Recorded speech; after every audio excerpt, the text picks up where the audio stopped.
Hello everybody, it's Kara from Wild Book Garden, and today I am here with the Shakespeare book tag. I've had this idea for a tag for quite a while now, and since it's Shakespeare week, what a perfect time to do this video. Starting out with one of my favorite plays, question number 1 is Much Ado About Nothing. Your favorite bickering couple who everybody knows really care about each other. This can be a romantic relationship or a friendship. And for this one, I went with Jem and Isra from Of Beast and Beauty by Stacey J.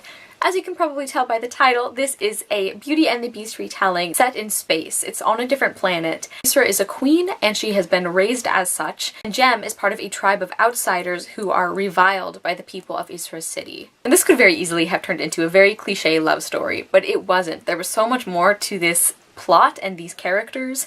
Isra and Jem really grow as people, and they come to know and respect each other, both as individuals and also as a participant in a culture that is not like their own. And these two fight and bicker and snap back and forth, and they don't always get along, but you can tell throughout the book that they have a really strong connection to each other, both platonically and romantically. Number 2 is Measure for Measure, a book whose plot or genre is really hard to explain to other people. This question is based on the fact that Measure for Measure is frequently classified as a problem play, because of the difficulty scholars have had in assigning it to one of Shakespeare's normal categories. It's been listed as a comedy or a romance, and it's really neither of those things. Basically, we've all just agreed that it's a mess. My answer for this one is the Flor Segunda series by Isabeau S. Wills. I've only read the first in this trilogy so far, and I really enjoyed it, but trying to describe it to another person, or even to get its plot straight in my head, is really difficult.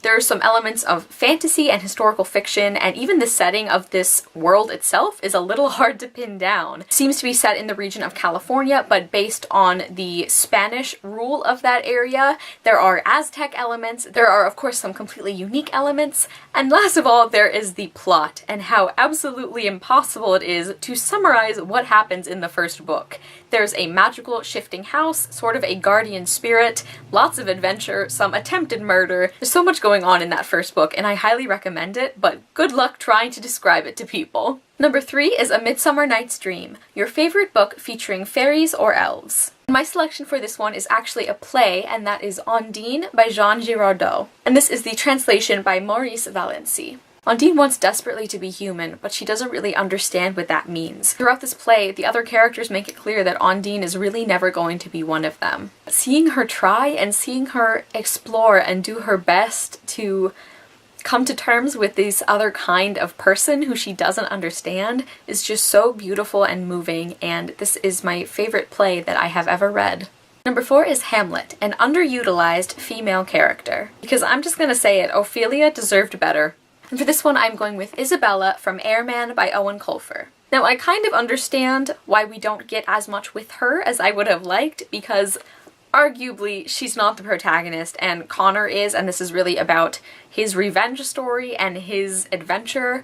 But she has such an interesting personality. The glimpses we get of Isabella, these very short scenes with her and other people, are just so fascinating, and she seems like she could be a phenomenal character in her own right, and I would love to see more of that with her. Especially given the fact that she is part of the royal family, and I think she would make an amazing ruler to follow as she makes these brilliant political decisions that I have no doubt she is capable of. Number 5 is the Sonnets. Choose your favorite poem. For me, that is I Carry Your Heart With Me, I Carry It In by E. Cummings.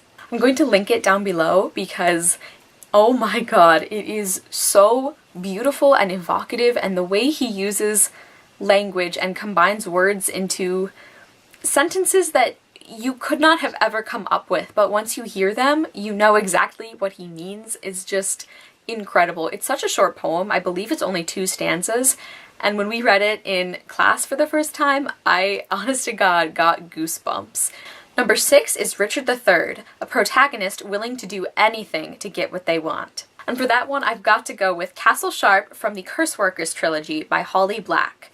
Now, Castle is a con artist, and he has grown up in a family of curse workers, so people who have magical abilities that makes them criminals by definition, basically. So they're essentially a magical version of the mafia. Kessel has grown up in this family without any powers, so he has really had to use his wits and his skills as a con man to get people to do what he wants. Even though his moral code is pretty much what you would expect from that synopsis, it's so fascinating seeing from his perspective and seeing him plan his heists or his cons, and it's a little bit scary because he really does seem like he would do anything. Number 7 is Antony and Cleopatra, your favorite trope or bookish buzzword or historical figure, etc., for which you still haven't found that perfect book.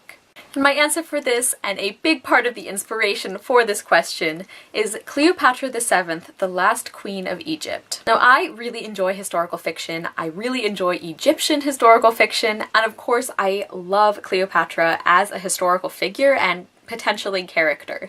She's so fascinating, and the little that we know about her is so interesting and suggests such a strong and powerful personality that I'm always wanting more. But to this day, I still have not found a novel that really captures that essence of who she is, or of who we think she may have been. I do really enjoy the classic film with Elizabeth Taylor.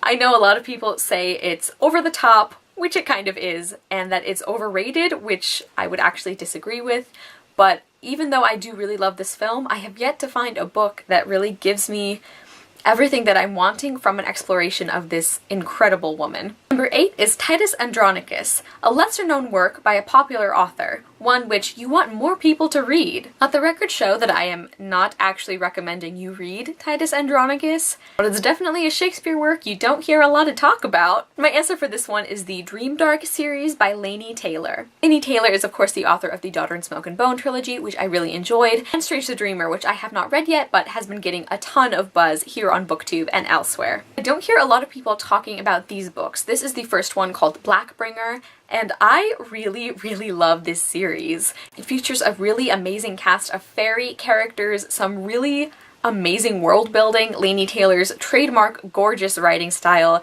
and I really don't know why more people haven't picked it up, but I highly recommend it. Also, if more people pick these up and read them, someday we might get that third book we were supposed to have. As I recall, the second book doesn't leave off on a really cruel cliffhanger or anything, but there is definitely room to continue exploring the story. So please, please publishers, give us that last book.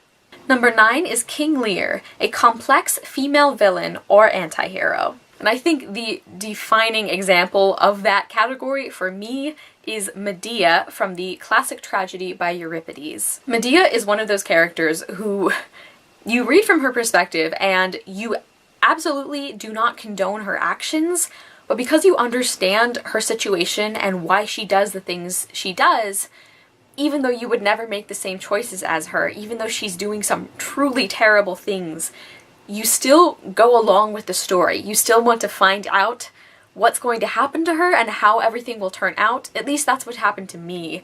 I just find her such a brilliantly nuanced character, and especially from a time when female characters were, not really written like people. She's just such a fantastic example of a well-drawn villain or antihero or protagonist or antagonist. There's really so many different possibilities for how you would classify Medea, and I just think that this short play is one of the most brilliant examples of that kind of character that I have ever experienced. Number 10 is The Taming of the Shrew. Choose 2 polarizing books, one you loved and one you hated. I decided to write this question because of the really confusing / controversial ending of the Taming of the Shrew play that has been baffling scholars for centuries at this point. So starting off with the bad news first.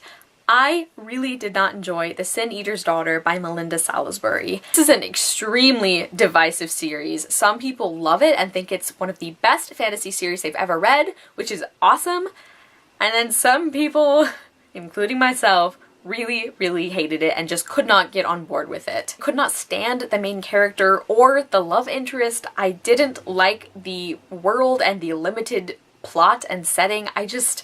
Nothing about this book worked for me the way I hoped, and I ended up being really, really disappointed in this one. But on the positive side of things, one of my favorite standalones is Uprooted by Naomi Novik. I thought the world and the writing and the story just had this really incredible, spooky folktale feel, and I just absolutely loved the direction the story went, and Everything about this book, all of the weird little quirks that it has, really worked for me. And I totally understand the criticisms of this book. I definitely see why this is a hard book to recommend to people in some ways, but I ended up really, really loving it. And finally, question 11 is give me your hands if we be friends. Tag some people. I'm going to leave a list of the people I am tagging in the description box, and I also tag you. You definitely don't have to be a Shakespeare aficionado to do or enjoy these questions, I think, and I would love to see more people do it for my first original book tag, so definitely feel free to do this tag, and please let me know if you do. It would make me so happy to watch your video. Thank you guys so much for watching. I will see you soon with another video, and I hope you love the next book you read.